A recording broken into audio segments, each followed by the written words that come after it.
ইংল্যান্ডে প্রতি 4 জন শিশুর মধ্যে একজনের সোশ্যাল কেয়ার সার্ভিস প্রয়োজন। দারিদ্র্য এবং সরকারি ফান্ডিং কমে যাওয়া এর জন্য দায়ী। Employment, benefit, housing, health care, education, social care এবং জাস্টিসের ক্ষেত্রে শিশুরা যে পিছিয়ে রয়েছে এই পরিসংখ্যানে সেটি স্পষ্ট। ইউনিভার্সিটি কলেজ লন্ডনের গবেষণায় দেখা গেছে সরকারিভাবে শিশু দারিদ্র্যের যে পরিসংখ্যান দেখানো হচ্ছিল, বাস্তবে তার চেয়ে অনেক বেশি শিশু দারিদ্র্যের মধ্যে রয়েছে।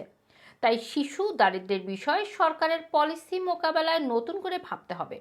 গবেষণায় দারিদ্র্য এবং সরকারি তহবিল হ্রাসকে এই সমস্যার জন্য দায়ী করা হয়েছে। খবরে বলা হয়েছে, চাইল্ড প্রপার্টি নিয়ে সরকারি গবেষণা যে ভুল সেটি স্পষ্টভাবে তুলে ধরেছে ইউনিভার্সিটি কলেজ লন্ডনের শিক্ষাবিদরা।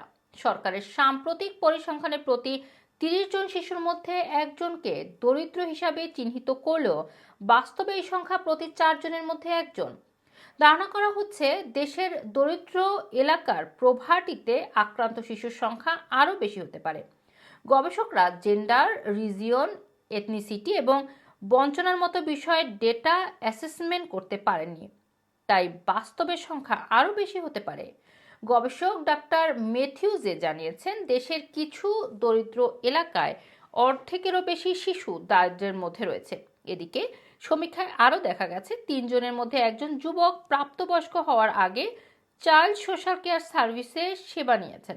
4 জনের মধ্যে একজন শিশুকে হেলথ কেয়ার, ডেভেলপমেন্ট এবং ডিসাবিলিটি জনিত কারণে সার্ভিস নিতে হয়েছে। 7% শিশুর কোনো না কোনো সময় সেফটির প্রয়োজন হয়েছে।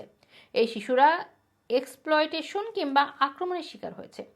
চ্যারিটি সংস্থা বেকমের চিফ এক্সিকিউটিভ ক্যাথরিন জানিয়েছেন, এসব পরিসংখ্যান চাইল্ড পভার্টি, প্রাইমারি সাপোর্ট কমে যাওয়া এবং পরিবারগুলোর ক্রমবর্ধমান জটিল সমস্যা তুলে ধরেছে। সমস্যা সমাধানের জন্য সরকারকে পলিসি পরিবর্তন করতে হবে এবং বাজেট বাড়াতে হবে। রাখি, রানা টিভি, লন্ডন।